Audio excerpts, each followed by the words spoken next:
देखिए चौबारा गांव वाला, ये हमारा पिछले महीने की बात है, 4 तारीख को। जब ने हमारे को एक शिकायत हमारे को रुका प्राप्त हुआ था सरकारी हॉस्पिटल से, जिसमें ये पता चला था कि एक नवजात शिशु की मौत हो गई है, और जिसके तहत पुलिस पोस्टमार्टम के लिए वहाँ पे पहुँची थी।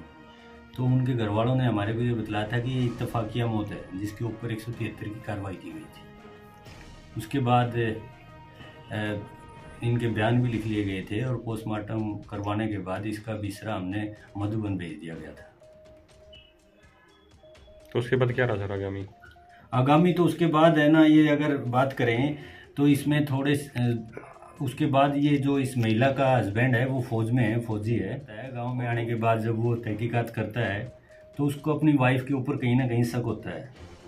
तो वो कहता है कि अब मेरी वाइफ ने ही मेरे बच्चे की जान ली है, जिसके बारे में फिर ये जो महिला है इसको भी शक हो जाता है, और ये अपने प्रेमी से बात करती है। प्रेमी से बात करने के बाद इसका प्रेमी कहता है कि भी इसको फौजी को ही बीच से हटा देते हैं, और बीच में हटाने के बीच में जब इनकी बात होती है कि ऐसा करना कि आप है ना फौजी को कोई नशे की दवाई दे देना, और उसके साथ में ये डॉक्टर है, ये थोड़ा सा मेडिकल्स का जानकार है, और इसने कुछ दवाइयाँ दी थी और इसके साथ एक पारा भी दिया था, और इस महिला को बोला था कि आप है ना दूध में वो दवाइयाँ देने के बाद इसको फौजी को दे देना, ताकि ये स्लो पॉइजन है जिससे इसकी धीरे धीरे डेथ हो जाएगी।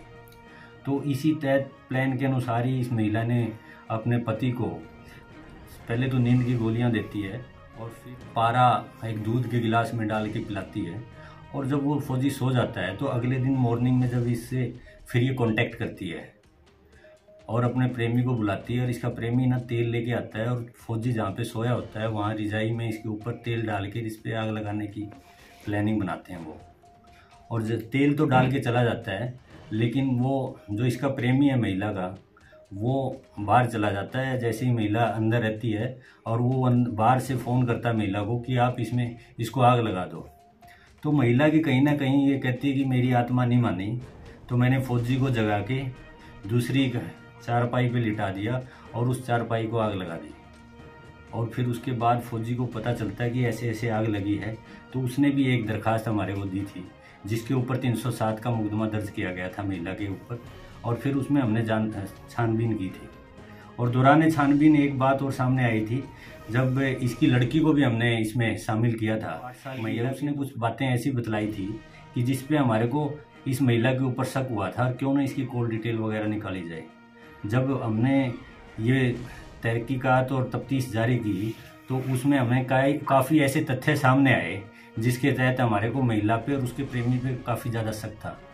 इसके बाद ही ड्यूरिंग इन्वेस्टिगेशन हमने इनकी जो बच्ची थी उसके 164 के मैजिस्ट्रेट के सामने भी बयान करवाए थे, और बयान करवाने के बाद जब हमने कुछ और बातें भी हमारे को संदिग्धता लगी, और जिसके तहत हमने इनको इंटेरोगेट किया, तो इन्होंने एक्सेप्ट किया कि भी जो इस बच्चे की जो मौत हुई थी वो हमने अपने प्लानिंग के अनुसार ही बच्चे की मौत की थी। क्योंकि मेरे को महिला ने बतलाया था कि ड्यूरिंग इंटेरोगेशन सभी कि भी मेरे बच्चे को मेरे के ऊपर फौजी ने शक था, और जिस शक के कारण फौजी ये कह रहा था कि मैं तेरा मोबाइल को चेक कराऊंगा, और जो चेक करवाने की वजह से यही बात मैंने आई। तो प्रेमी ने कहा कि भाई इनका 2-3 दिन के लिए है ना ध्यान भटका देते हैं, कुछ ऐसा काम कर दो कि घर में कोई बीमार हो जाए, और मैं तेरे को 2 दवाइयाँ दे देता हूँ। तो इसलिए इसने ये दवाइयाँ ना लड़के को दे दी अपने, ताकि लड़का 2-3 दिन के लिए बीमार हो जाएगा, और फिर जब तक ये सिम हमारा पोर्ट हो जाएगा और उसकी कॉल डिटेल नहीं निकलेगी। लेकिन ऐसा हुआ नहीं। और जिस दिन उसने वो दवाइयाँ दी लड़के को, और उसने कहा ये सो तो रहा नहीं है, तो उसने कहा कि इसके प्रेमी ने कहा कि इसका मुंह दबा दो, और मुंह दबाने से ना उस लड़के की मौत हो जाती है। और इस वाक्य को किसी को बतलाया नहीं। इसमें एक कड़ी और बीच में आई, इस महिला का एक और प्रेमी था जो इस पूरे प्रकरण के बीच में उसने सुसाइड कर लिया। उसके ऊपर भी हमारी शक की सुई थी, लेकिन उसने जब उसके पास पहुंचे उससे पहले ही उसने अपनी पूरा प्रकरण, आज फिर हमने 2 आदमियों को गिरफ्तार किया है, एक महिला को और एक उसके प्रेमी को। तो ये बच्चे को क्या मुंह दबाने से डेथ हुई थी या कोई दवा देने से डेथ हुई है? देखिए इसमें दोनों रीजन हैं। जो टैबलेट दी है वो काफ़ी स्ट्रॉन्ग टैबलेट्स थी नींद की, दो टैबलेट्स दी गई थी, डबल डोज डबल डोज दी गई। और डबल डोज के बाद ही उस बच्चे को, जब उसको गहरी नींद में था तो वो कह रही थी कि जाग रहा है, बोले ठीक हो जाएगा, ये तो सुबह उठ जाएगा।